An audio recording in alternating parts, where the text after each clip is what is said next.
I was bullied to death by a pick-me girl and her posse of best friends. So when I was reborn, I cursed her to become a real man. In my last life, my boyfriend's best girlfriend, a total pick-me, and her crew bullied me to death. Before I died, I made a wish. Every time she pulled one of her stunts, a part of her would turn male. After all, she used to taunt me all the time, saying stuff like, "Why are you so jealous? I'm basically one of the guys. Don't tell me you're so petty you can't even handle him having a best friend?" But once I helped her wish come true and she actually started turning into a man, she and that jerk stopped laughing real quick. I was reborn. Specifically, the day before my boyfriend Leo was supposed to take me to meet his friends. Just like last time, before we left, Leo made sure to warn me, "Hey, so there's a girl in my friend group, Casey. She's super chill and laid back and we're really close. But don't get the wrong idea. We're just bros. You're my girl." I just gave a faint smile and didn't say anything. There's no such thing as a purely platonic friendship between a man and a woman. It's always just an excuse to hide something shady. Casey had always been possessive of Leo in a way that was hard to put a finger on. In my past life, at this same get-together, she used her best friend status to drive a wedge between us. She was so passive-aggressive, constantly showing off how close she and Leo were. When I finally got angry, she switched to her innocent damsel in distress act, making me look like a crazy, jealous girlfriend. It made Leo and all his friends turn on me. But I was so head over heels for Leo back then. In the end, he and Casey completely gaslit and bullied me until I developed severe depression and ended my own life. Before I died, I made a dark wish that for every stunt that pick-me Casey pulled, a part of her would turn into a man. Now I'm back. I can't wait to see if my wish comes true. Leo and I got to the hotel where we were meeting everyone. As soon as we walked into the private room, I saw Casey drinking with a bunch of guys. When she saw Leo, she loudly threw her arms around his neck. "Bro, perfect timing. Take this shot for me." Leo didn't take the glass right away. He glanced at me first, then said, "If you can't handle it, don't try to drink like one of the guys." Only then did Casey seem to notice me, and her passive-aggressive comments started. "Must be taking your girlfriend a while to get all dolled up, huh? No wonder you're so late. My girlfriend's gorgeous." "What? She's not allowed to look good." Casey just scoffed. "What's the point of all that gunk on your face? It's so girly it's annoying. I'd rather spend that time drinking and playing cards with the guys. You think everyone's a tomboy like you?" Leo said, as if he didn't catch her tone at all. He wrapped his arm around her neck, grabbing the glass from her and downing it in one gulp. "Whatever she owes you guys, I'll drink it for her." The table erupted in a chorus of teasing oaths. I stood off to the side, just watching everything coldly. Finally, Leo's best friend and roommate, Evan, couldn't take it anymore. He turned to Leo and asked, "Hey, didn't you bring Nina here to introduce her to us? Why are you just leaving her standing there?" Leo finally remembered me. He put down his beer glass, walked over to my side, and said, "This is my girlfriend, Nina. She is beautiful, right?" The guys around us all chimed in. "Damn, she is gorgeous. No wonder you were hiding her from us, Leo." Seeing all eyes on me, Casey started to get annoyed. She asked pointedly, "So, what brand of makeup are you wearing? You look like a total pro." Not like me, I don't even know the first thing about makeup brands. My mama's always complaining that I'm such a slob. I walked over to her and gently touched her cheek. "It is a little rough. Your skin is too dry. You shouldn't use this kind of powder foundation. It'll get cakey. Your eyebrows look good though. Did you do them yourself or get them done at a salon? The technique is pretty professional. And is that lipstick the new Dior shade? It doesn't really suit you though. You have yellow undertones, so this color makes your skin look darker."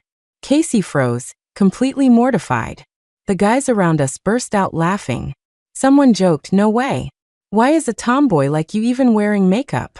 You really think anyone's looking at you?" Casey panicked and tried to explain.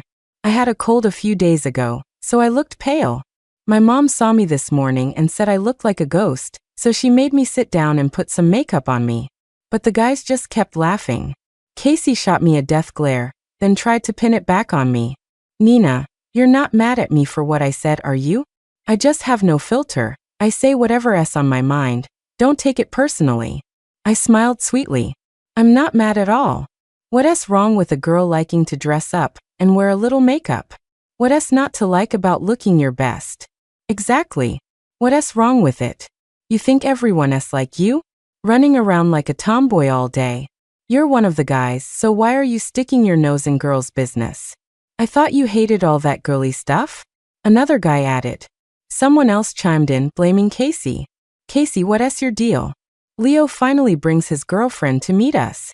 As his friends, we should be on our best behavior, not making fools of ourselves in front of Nina. Seeing Casey turn beet red, Leo stepped in to play peacemaker. All right, Casey, didn't he mean anything by it? Nina and I aren't that petty. We're all friends here, let us not make things awkward. Come on, let us eat, let us drink. After I shut her down, Casey was quiet for a little while. But after dinner, she started up again. At the hotel entrance, she threw her arms around Leo's neck and asked threateningly, all right, bro, your choice. You taking your girlfriend home? Or your best friend? Here comes the main event. In my last life, Casey did the same thing, making Leo choose between us. I was already furious with her from the party, and when I saw he was actually considering ditching me to take her home, I lost it. Backed into a corner, Leo had to choose me, asking someone else to take Casey. But after we left, Casey refused to let anyone else take her home, and insisted on going by herself. The next day, she cried in the group chat that she'd run into some creeps on her way home, and was almost assaulted. After that, I became public enemy number 1 in Leo's friend group. Of course, the whole almost assaulted by creep story was something she completely made up. The scene became awkward all over again. Finally, Evan spoke up. I can take you home, Casey. He glanced at me, hesitating before adding, Leo should probably take Nina home. I gave Evan a grateful look. Honestly, out of all of Leo's friends, Evan was the only one I ever liked. In my past life, he was the only one who didn't join in with Casey to bully me. In fact, when Leo and I finally fell apart and the group was ganging up on me, he was the one who always stood up for me, trying to smooth things over and comfort me. But Casey pouted. No. I want Leo to take me. The alley to my house is super narrow, your car can't get through. Didn't Leo just get a new motorcycle? It's perfect for it. She punched Leo's shoulder. You told me that even after you got married, you'd always have a spot for your bro on the back of your bike. So you taking me or not? Leo hesitated. What about Nina? Casey answered without a second thought. She can wait here. You can come back and get her after you drop me off. Then she put on her innocent little damsel act and said to me, Nina, Leo and I are really just best friends. Before you two were dating, he used to take me for rides like this all the time. I cut her off with a smile. Why would I misunderstand? You two have known each other for so long. If he was really interested in a girl who's as rough as one of the guys, he wouldn't have chosen to be with me. Two can play at that passive-aggressive game. Casey didn't expect her attack to backfire so spectacularly. Her face turned red with anger. Leo, on the other hand, looked like he won the lottery. He praised me, saying, see? This is the kind of girlfriend I have. Classy and understanding. Leo left with Casey, and his other friends started to leave too. Only Evan was left, standing there quietly, watching me. He hesitated for a moment. I can take you home, if you want. He paused, biting his lip as if looking for an excuse. It's getting pretty late. Who knows when Leo will be back? It's not safe for you to wait here alone. And it's on my way anyway. Okay. Evan and Leo were complete opposites. Leo was talkative and decisive, a real go-getter. Evan was quieter, more mild-mannered. When we used to have work meetings, it was always me and Leo talking while he sat quietly and listened. But in terms of actual competence, Evan was miles ahead. Evan came from a good family, graduated from a top university, and while he wasn't great at voicing his opinions at work, he was always the one quietly fixing our mistakes and covering our asses. He just gave off this incredibly reliable vibe.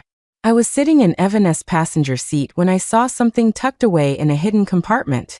I picked it up and asked, hesitating, isn't this? A while back, I lost an earring during a meeting at their company.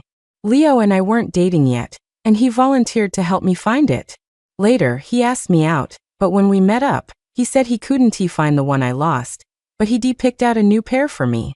At the time, I just thought he was being thoughtful. Looking back now, if he really cared, how could he not have found it?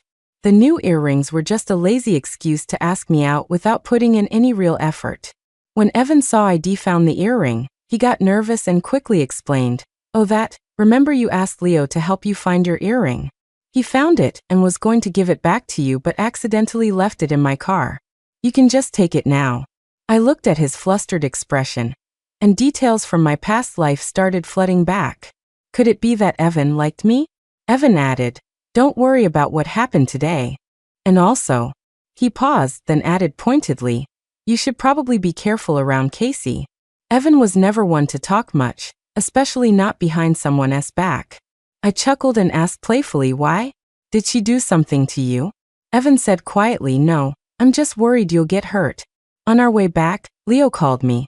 He said he'd just dropped Casey off and was on his way back to get me. I smiled. "Don't bother. Evan's giving me a ride." Leo's tone soured. "Didn't we agree that you'd wait at the hotel while I took Casey home?" Before I could answer, he launched into a tirade. "I already told you, Casey and I are just friends. There's nothing going on. Are you really doing this just to spite me because I took her home first?" I feigned confusion. "First of all, it's late, and it's not safe for a girl to be waiting alone outside a hotel. Second, Evan is your best friend too. Is it really a big deal for him to give me a ride?" That shut him up for a second, but then he grumbled, "But you're my girlfriend. How does it make me look if another guy is taking you home in the middle of the night? And you're my boyfriend. How does it make me look when you ditch me at a hotel to take another woman home in the middle of the night? You're the one who told me not to make a big deal about you and Casey, but when it's me and Evan, suddenly you can't handle it?" Before Leo could answer, I hung up. He called back a few more times, but I didn't pick up. I just turned my phone off. Seeing that I was mad at Leo, Evan hesitated. "You don't be angry." I smiled. "It's fine. I'm used to it." I looked at the earring in my hand, then placed it back where I found it in his car. Evan gave me a confused look. I just smiled and said, "Whoever found this earring should be the one to give it back to me personally. That's the only way it'll feel sincere." The next morning, I got a call from Evan. "Is Leo with you? The boss needs him for something urgent, but he didn't come back to my place last night." Evan had an apartment in the city to be closer to work, and since Leo was his friend and coworker, he'd been crashing there. I thought for a moment, I think I might know where he is. I had Evan drive me to Casey's place. Sure enough, there was Leo. They had both drunk a lot last night. When Evan and I arrived, they were cuddled up together in the same bed. Leo freaked out when he saw me, scrambling out of bed. "Nina, what are you doing here? Don't get the wrong idea. I was just in a bad mood last night, so Casey had a few drinks with me, that's all. Nothing happened." His eyes fell on Evan standing next to me. "How did you two get here together?" he asked, bewildered. I laughed coldly. "You have the nerve to ask how we ended up together? You were out all night with your phone off. Your boss was looking for you. So Evan asked me if you were with me. Who knew you'd be sleeping with another woman?" I angrily snapped a picture of Leo and Casey's pathetic state in bed together and sent it to their group chat. The chat instantly blew up. "Whoa. What's going on? Nina, don't misunderstand. There's definitely nothing going on between Leo and Casey. That's just how Casey is. Just think of her as one of the guys. We crash at her place all the time after gaming all night. It's not just Leo." But a few others complained. "Seriously, Leo and Casey? He has a girlfriend, you'd think they'd know better." Faced with the situation, Leo was at a loss. "Nina, let me explain. Casey's really just my bro. We didn't do anything last night." While Leo and I were having our dramatic confrontation, the group chat was buzzing. Some were trying to calm me down, others were blaming Leo and Casey. Then suddenly someone in the chat dropped a bombshell. "Holy shit. Casey, are you actually a dude? Is that what you look like without makeup?" Casey, who had been curled up under the messy blankets, slowly opened her eyes at the sound of our voices. She sat up, rubbing her head. "Leo, what's going on? Leo finally turned to look at her face and just froze. His expression, it was like he'd swallowed a fly and couldn't cough it up, just a twisted mix of shock and disgust. Casey still had no idea what was happening. When she saw me, a smug, triumphant look crossed her face. She gestured toward Leo with her chin and asked, "What's wrong?" Stunned by my natural beauty? Leo's face was a mess of confusion. "Casey," he mumbled. "Why do you have an Adam's apple?" That's right. Not only did Casey have an Adam's apple, but her face had become incredibly coarse, her pores even larger and more terrifying than a man's. Her face used to be round, and while her skin was a bit tan, it was in pretty good shape. But now it was oily, with pimples on her cheeks and forehead, and her jawline was as sharp and rugged as a man's. Casey bolted to the bathroom. When she saw her reflection, she let out a blood-curdling scream. She desperately grabbed Leo, trying to explain. "Listen to me, this isn't what I look like." As Casey pushed open the bathroom door, I caught a glimpse of the vast array of makeup products covering her sink. Leo saw it too and silently pulled his arm out of her grasp. I smirked at Casey. "Miss Casey, and you said you don't wear makeup? You're far too modest."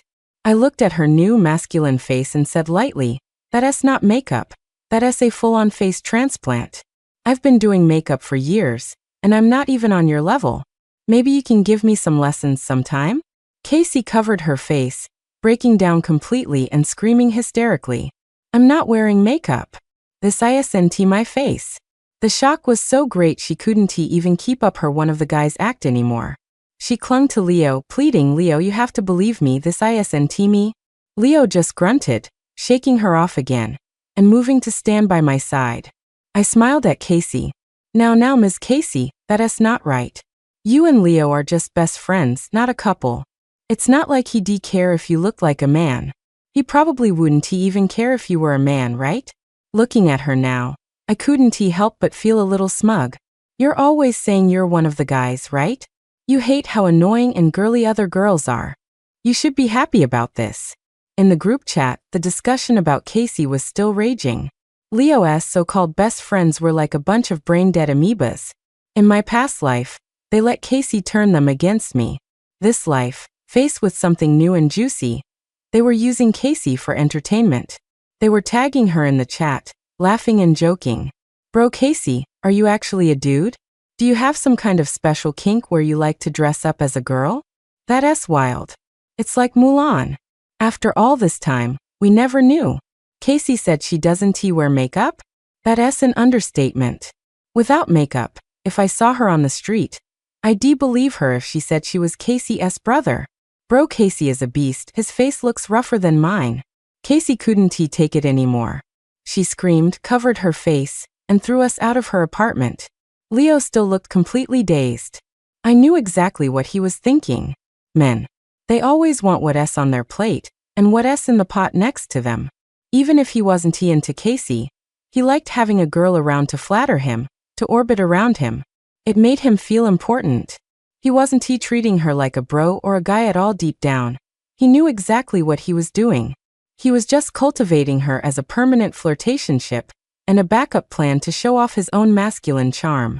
Now the fish he'd been carefully raising had turned into a man. Of course he was conflicted. His tone completely shifted from the angry one he'd used with me last night. He started groveling. "Nina, I was wrong yesterday. I'll do anything you want, just please don't be mad at me."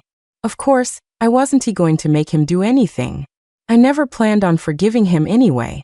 In my past life, he used the fact that I was his girlfriend against me, thinking he had me wrapped around his finger. He'd use the excuse we're just friends to make me compromise and suffer, again and again. Even when his torment gave me depression, he just saw it as me being annoying and dramatic. After he found out I was sick, he just grew more distant, getting even closer to Casey. I paid a terrible price in my last life to see him for who he really was. I wasn't about to make the same mistake twice. Instead, I acted all understanding. "It's okay. Of course I believe you. How could I possibly stay mad at you?" Leo was ecstatic, treating me like some precious treasure he'd just found. His friends all started thinking I was a great, magnanimous girlfriend, which only made their opinion of Casey even worse. Leo was drunk last night, so his phone, wallet, and everything were still at Casey's place. He told me and Evan to wait outside while he went to knock on her door to get his things. Evan and I were standing by the road. His expression was cold, and he seemed a little upset. He asked me, "Do you really like him that much? You can forgive him no matter what he does?" I remembered how in my past life, Evan had also tried to convince me to break up with Leo. But I was so stubborn. I'd rather die holding on to my relationship with Leo, torturing myself until I was covered in scars, than give him up to that woman and admit defeat. But now, I looked up at him and asked tentatively, "Are you mad?" Evan looked away, a hint of sadness in his voice. "What right do I have to be mad?" TSK. The smell of jealousy was practically radiating off him. I shot back, "You think I'm an idiot?" Meeting Evan's gaze, I said, "Of course I can see what's going on with Leo and Casey. But if I just back out now, wouldn't I be letting them win? It would look like I lost. If they want to play games, then I'll play along." Most importantly, the wish I made in my past life seemed to be coming true. Of course I had to help Casey achieve her dream of becoming a man. That night, Leo had plans to play ranked matches with his friends. Probably worried that I'd get mad if he ditched me right after our fight, he sweetly asked if I wanted to join. I thought about it. Sure. It was a 5-person team, me, Leo, Evan, and another one of his friends. But right before the game started, the other friend called and said something came up. So in the end, Casey came online and joined our team. The moment she saw me, she snapped, "Leo, what's the deal? If you were going to bring a girl, you should VE said so. I worked hard to get my rank up.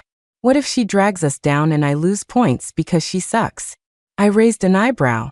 "You think I suck? Don't you?" Casey shot back. "How many girls are actually good at games? You're all just for show. You use a voice changer to get guys to carry you, but a noob is a noob. You really think you're hot stuff just because you're in the game?" Leo didn't say anything. But Evan, who was usually so mild-mannered, got angry. "Casey, what's your problem? If you're worried Nina will drag you down, then you two can play separately. Nina can stick with me." Evan's comment must have stung Leo, because he finally spoke up. "That's not necessary. She's my girlfriend. I can protect her myself. Too bad for them, I don't need anyone to protect me. Back in college, I played every game under the sun out of boredom. I just hadn't played much since graduating because work got too busy. So the whole game, Evan and I fought side by side, wrecking everyone. Leo was like a pathetic lackey, trailing behind us, his role reduced from main damage dealer to our personal loot goblin. As for Casey, she had it even worse. Leo followed us and she followed Leo, but he didn't even give her a second glance. There was a 5th random player on our team. Seeing my skills, he turned on his mic. "Damn girl, you're good. Carry me please." I replied, "You're too kind." Hearing my voice, he got even more excited. "Not only are you a beast at the game, but your voice is so sweet. It's amazing." The guy was clearly there to hit on girls. He kept trying to chat me up, even asking if I had a boyfriend. Evan was getting annoyed. "Are you here to play the game or to hit on girls?" He snapped. Seeing his reaction and how well we were working together, the guy assumed Evan was my boyfriend. "Oh, my bad. I thought she was single. Didn't he realize you two were queuing up together?" That's when Leo lost it. "Are you blind? That's my girlfriend," he yelled. Casey, who had been completely ignored, muttered passive-aggressively, "People are so pathetic these days. They simp for any girl. You don't even know what she looks like on the other side of the screen. Just because she uses a voice changer, she thinks she has some cute little thing?" The random player got angry. "What's that supposed to mean?" "Nothing," Casey sneered. "Just think you guys have bad taste. I can't stand those sickly sweet voices." I just laughed. "Casey, we met in real life. You know exactly what I look and sound like, and you know I'm not using a voice changer. You're a girl too. Why are you attacking another woman?" Hearing that, the random player exploded with a series of holy shits. He asked, "Wait, player 4 is a girl?" I feigned surprise. "Yeah. She's been talking this whole time, you couldn't tell?" I actually noticed it earlier. Casey's voice had changed. Before, even though she tried to act tough, Her voice always had this whiny, cutesy undertone. But now, the random player marveled, that booming voice? I thought it was some trucker from the Midwest. Leo asked, Casey, is your cold still not better? Casey was clearly flustered. I could hear her clear her throat over the mic, her voice suddenly softer. I just drank too much the other night. My throat's a little raw. I'm taking medicine for it. It'll be fine soon. Unfortunately for Casey, her voice was never going back to normal. She used to love sending loud voice messages to her group of bros in the chat, but ever since her voice changed, she never sent another voice message again. She only typed. Her voice sounded like she had a frog permanently lodged in her throat, coarse and grating. Ever since her face changed too, Casey started piling on heavy makeup every day, desperately trying to contour her rugged features into something softer. But it was no use. She could paint her face like a clown, and it wouldn't have helped. Her face looked more and more like a man's. A few times, people even mistook her for a man in drag. Those brainless idiots in the group chat started making fun of her again. Bro Casey's voice is so deep now, he could do voiceovers for Darth Vader. One shout, and he'd scare the enemy to death. Nonsense. With a face like that, Bro Casey should be playing a Viking. So epic, he puts us real men to shame. The ridicule finally made Casey snap. She went on a rampage in the group chat. What's your problem? Who cares what my face or my voice sounds like? It's none of your business. You all just want a girl with big boobs like Nina, right? Her voice is so sweet, isn't it? So sweet a few words could just melt you? Then, full of resentment, she added, all you men are so stupid. Don't you know some girls look like angels with makeup on but are monsters without it? You just keep simping for them. You deserve to be played. I was just planning on enjoying the show, but I didn't expect her to drag me into it. I popped into the chat. What's that supposed to mean, Casey? I played dumb. They were the ones making fun of you, not me. You should go after the people who actually wronged you. Why are you bringing me into this? Casey used to be the queen of the group chat, but now, maybe because of her new face and voice, her situation was a mess. She was constantly losing her temper in the chat. At first, the guys put up with it for old time's sake, but after a while even a saint would lose patience. Her brothers started to turn on her, one by one, coming to my defense. Casey, you're just jealous of Nina, aren't you? Ever since Leo brought her to meet us, you've had it out for her, finding fault with everything she does. You can't go 5 minutes without bringing her up, can you? You talk about being a tomboy who doesn't care about looks, telling us to treat you like a guy, but it's all fake. You just wanted us all to worship you. The second another girl shows up, you can't stand it and try to push her out. Reading their comments, I was stunned. When did these brain-dead amoebas suddenly grow a spine? Finally, out of options, Casey tagged Leo in the chat, her tone self-righteous. Leo, what do you have to say about this? Brothers before hoes, right? You're not going to turn on your friend for some girl, are you? Called out, Leo finally appeared. He typed back angrily. You're the one who started shit with my girlfriend. I should be asking you what's up. Nina hasn't done anything wrong. You're the one causing all the drama. Leo used to be so good to Casey. Every time he saw her, he'd light up like a Christmas tree. He was always at her beck and call. We'd be on a date, and Casey would call and ask him to pick something up for his bro. He'd drop everything, drag me all over town to buy stuff for her, and then run off to deliver it. One time I fell off my bike and hurt my leg. Leo was at the hospital with me when he got a call from Casey. She said it was her birthday party, all her friends were there, and he had to come. If he didn't, he wasn't a real friend. Leo made an excuse, saying he'd just show his face and be right back. He ended up having a great time drinking and joking around with Casey at her party, completely forgetting about me. But now, ever since Casey changed, Leo couldn't even crack a smile around her. He'd actively avoid her, even when she tried to talk to him. This whole scene felt so familiar. In my past life, Casey tagged me in the group chat, playing the victim. She said she and Leo were just friends, but she never expected his girlfriend to be so petty and insecure, always suspecting them. So she said, maybe it was better if she just left. She quit the group, but a few minutes later, Leo added her back. He called me a psycho in the chat, going on and on about how deep his friendship with Casey was and asking who the hell I thought I was. Seeing her chance, Casey chimed in, exactly. Friends are for life. A woman? She's just your girlfriend now, not your wife. And even wives can get divorced. Friends are way more important.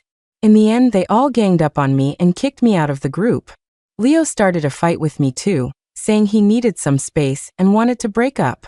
Now it was Leo, exasperated, telling Casey, "Would you please get a clue?" In my heart, my girlfriend is obviously the most important person. Why would it be you, some outsider? You're the one with the problem, always trying to compete with my girlfriend. The group was in an uproar.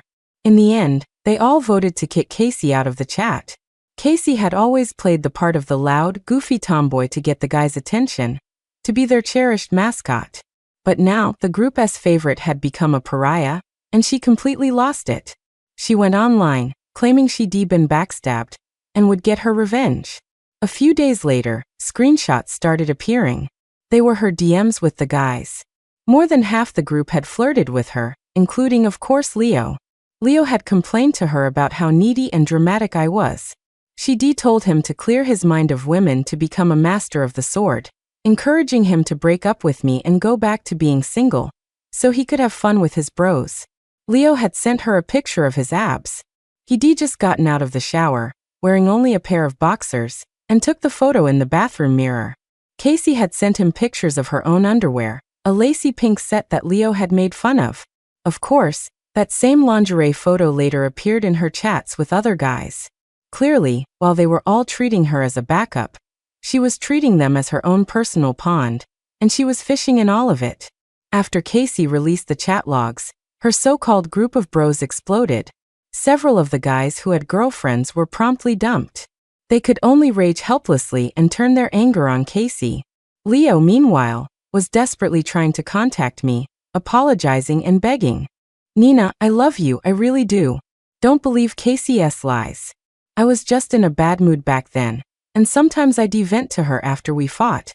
I'll never talk to her again, I swear. I've already deleted her. Please just forgive me this one time, okay?" Seeing that my goal was achieved, I smiled. "I'm sorry, I can't accept that. We should break up. You have to see the act through to the end." I even posted a long, heartfelt but utterly devastated message in the group chat. The gist of it was that I loved Leo very much and had always believed in his and Casey's innocence. But I never imagined they would do something so sleazy behind my back. It was an honor to have met everyone in the group, but now that I was breaking up with Leo, I couldn't stay. I would be leaving the group, and I wished everyone the best. Because of Casey and Leo's disgusting behavior, I was firmly cast as the victim, earning everyone's sympathy and understanding. Right before I left the group, I even sent a crying emoji. The moment I was out, though, I was rolling on my bed, laughing so hard I couldn't breathe. Leo really thought he had broken my heart, and kept trying to contact me, apologizing profusely. I just blocked and deleted him on everything. Let him perform his one-man show of deep love to himself. But I didn't expect to get a call from Evan. He was out of breath, as if he was running. "Nina, don't do anything stupid. It's not worth it. Wait for me, I'm coming back right now." I heard Evan was doing well at their company, and had been sent out of town for advanced training. Leo, on the other hand, had lost out in the competition with Evan, and was already in a bad mood when Casey dropped her bomb, blowing his world apart. It was 9 at night when Evan finally appeared in front of me. I don't know how long he'd been traveling or what he'd gone through to get here. He looked dusty and exhausted. "Nina," he started, at a loss for words. I sighed. "You silly goose. Didn't I tell you I knew about Leo and Casey all along? I just wasn't going to let them win, so I played along with their game. You didn't really think I liked that scumbag, did you?" Evan was completely stunned. I walked up to him, exasperated. "That earring, did Leo really find it?" Evan looked down, the tips of his ears turning red. "I found it," he said quietly. "After the cleaning lady swept it up, I went through the company's trash to find it. I figured as much." When I asked Leo to look for it, he had seemed so distracted and annoyed. There was no way he would have bothered to find my earring. I looked into Evan's eyes and asked with a smile, So can you give it back to me personally now? Evan told me he liked me for a long time, even before Leo did. Back then, our two companies were working on a project together, and he and Leo were my contacts. He thought I was a great person, sharp, straightforward, just a really good girl. But he was too reserved and Leo was so outgoing, so whenever we were together, it was always me and Leo laughing and talking while he listened quietly and nervously nearby, too scared to confess his feelings. He thought Leo liked me too and had even tried to ask him about it indirectly. But Leo's answer at the time was, "Nah, Nina and I are just good friends." Hearing that, Evan was relieved. He found my earring at the office and decided that when he gave it back to me, he would confess. But a week later, when he called to meet up, I wasn't the only one who showed up. Leo was with me. Leo put his arm around my waist and said with a smile, "Let me reintroduce you. Nina's my girlfriend now." Evan was completely blindsided, but he didn't want to make a scene, so he didn't confront Leo right there. Afterward, Leo's explanation was, "I didn't really have feelings for Nina at first, but after you asked about her, I thought about it, and I guess I do kind of like her. Besides, Nina's beautiful and capable, a total goddess. If I can actually get her, she'd make a great girlfriend to show off, right?" Sorry, bro. There was nothing Evan could do. And since Leo and I were both his friends, he could only hide his feelings. Evan said, "I thought Leo genuinely liked you and would make you happy, but I never expected." He held the earring out to me and summoned all his courage. "Nina, leave him and be with me. I'll make you happy." Evan was a good person. In my last life, even when Casey stirred up trouble and encouraged the others to bully me, he always protected and comforted me, staying by my side. This life, in the pile of scumbags Casey exposed, he was the only one who was completely clean. When Casey sent him her private photos, Evan told her to stop and delete them. Casey just laughed it off, saying she couldn't and that she was just one of the guys and they were just bros, asking why he was being so shy. Evan just deleted her first, cleared their chat history, and told her that a girl is a girl and can't just become a man. He advised her to have some self-respect and protect herself. The result? Casey started calling him a loser behind his back and never spoke to him again. In my last life, when my depression took over and I jumped from my building, Evan was the one who held my bloody body, trembling and crying in fear. I thought he was nice to me out of friendship, but I never realized that in the chaos and misery of my past life, there was such a precious and pure affection waiting for me. I took the earring and hugged Evan, whispering back, "Okay." When Leo found out Evan and I were together, he completely lost it.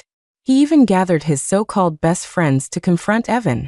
Leo demanded self-righteously, "Evan, I thought you were my brother, and you stabbed me in the back like this?"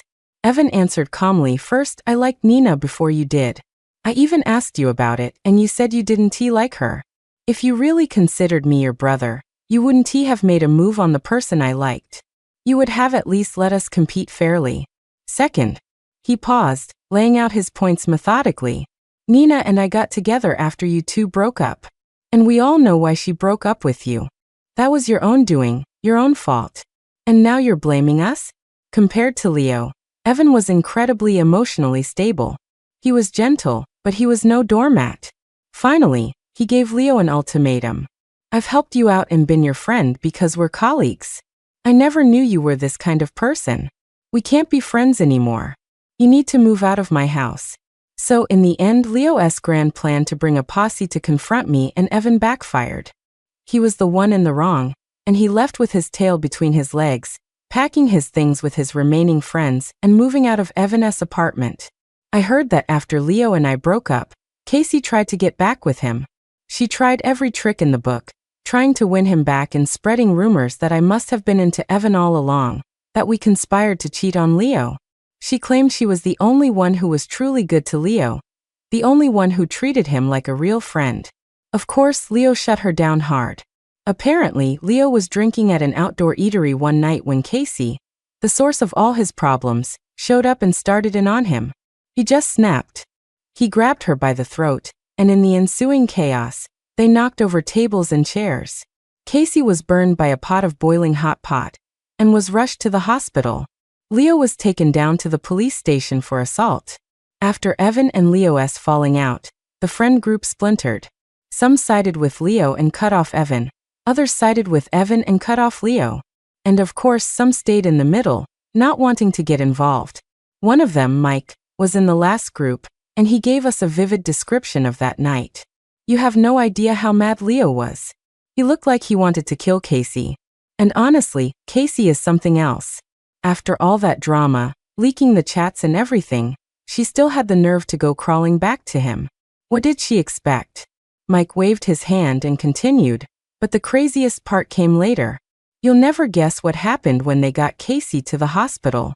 The doctors ran some tests and said her body was producing way too many male hormones, and that some of her organs were malformed. They said she needed surgery, and after the surgery, Casey would literally be a man. Mike looked thoughtful. No wonder her face and voice were getting more and more masculine. The last time I saw her, when she went to find Leo, she already had an Adam's apple. It's so creepy. I just smiled faintly and asked casually, "How is Casey now?" Mike smacked his lips. It seems like she couldn't accept becoming a man. They say her mental health has taken a nosedive. The last time I saw Casey, she had indeed lost her mind. Physically, she was completely a man now, with rugged features and even a beard growing in. But she was still wearing women's clothes, her face caked in thick, garish makeup that looked even more bizarre against her new facial hair. That day, Evan was with me celebrating my birthday. We were on our way to pick up the cake we de-ordered. We saw Casey standing crazily on the street. Her lipstick was smeared all over her face, and she was grabbing passing children, asking them if she was pretty. The kids were terrified and started crying, which brought their parents over, who started screaming at her. Evan, with his soft heart, looked at Casey with a bit of pity. I heard she refused to have the surgery, he explained. Her parents couldn't do anything about it. Her mental illness just got worse and worse, and now she is completely gone. I glanced at Casey, then just smiled. Well, that is her business. It has nothing to do with us. Evan smiled back, pulling me into his arms. You're right. That night on my birthday, Evan proposed to me. At the same time, a major crime was happening in our city. Casey had been murdered. The killer was Leo. After our breakup and his falling out with Evan, Leo brought his personal issues to work. He started sabotaging Evan in the office, but his performance just got worse and worse. He kept making mistakes, and when he finally lost a major project to Evan, he flew into a rage and started smashing company property. The higher-ups called the police, and he was fired. After getting fired, Leo became obsessed with one-upping Evan. He figured Evan was just a glorified employee, no matter how successful he was. Leo would be different. He grandiosely decided to start his own company, roping in his so-called best friends to invest. The result, the company failed. He lost all his and his friends' savings, and his friendships were destroyed. Defeated, Leo started drinking heavily. One day, while wandering the streets, he saw me and Evan happy and in love, picking up my birthday cake. Comparing that to his own life, he was consumed by jealousy. And just at that moment, Casey appeared, harassing him with her ghost-like face. In a fit of rage, Leo's hatred for Casey intensified. He blamed her for everything, for losing his job, his girlfriend, for turning him from a winner into a total loser. And so, under the cover of darkness, he killed her to vent his rage. When Mike told us the news, he was still shaken. I always knew Leo had a bad temper, but I never thought he was this terrifying. It's a good thing you broke up with him, Nina. Otherwise, if something went wrong in his life, he definitely would have taken it out on you. I just smiled faintly and buried my face in Evan's chest. I knew that possibility all too well. I had lived it, in my past life. It was my own foolishness, clinging to a toxic man like him, that had dragged me down and led to my tragic end. But now I had someone who truly liked me, and who I truly loved. He would hold my hand and walk with me, steadfastly, through a lifetime of happiness. The end.